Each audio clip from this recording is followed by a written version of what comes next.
উপস্থিত বিদ্যালয়ের সমস্ত শিক্ষক শিক্ষিকাবৃন্দ ও আমার স্নেহের ছেলেমেয়েরা ও ছোট ছোট ভাই বোনেরা ও মঞ্চে উপবিষ্ট সমস্ত ব্যক্তিবর্গকে আমার প্রণাম জানাই এবং সকলকে ধন্যবাদ জানিয়ে আমি আমার কয়েকটি বক্তব্য রাখছি। এই বিদ্যালয়টি তৈরি হয়েছে 2024 সালে। মাত্র এক বছরে এই বিদ্যালয় যেভাবে এগিয়ে এসছে এবং বিদ্যালয়ের যে পারফরমেন্স আমরা শুনেছি। আমি পাশের জিপিতে থাকি, আমার নাম আনন্দ কুমার দত্ত। আমি এই শ্রীরামপুর জিপিতেই শিক্ষকতা করতাম, এখন রিটায়ার করেছি, বাড়িতে রিটায়ার্ড টিচার।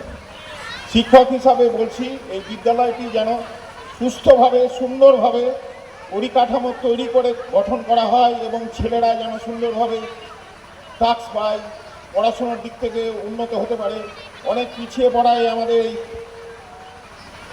গ্রাম শ্রীরামপুর অঞ্চল, সেখান থেকে যদি দু একজনকে আমরা অনেক বড় জায়গায় পাঠাতে পারি তাহলে এটাই আমাদের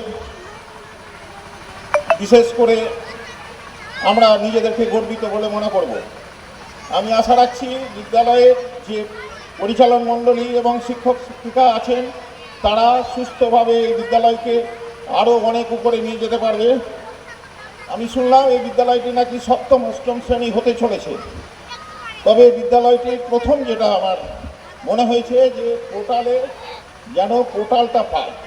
এই পোর্টালের ব্যাপারে ওনারা যদি কোনো সহযোগিতা আমাদের মনে হয় যে লাগবে, আমি যতটুকু পারবো আমি চেষ্টা করব।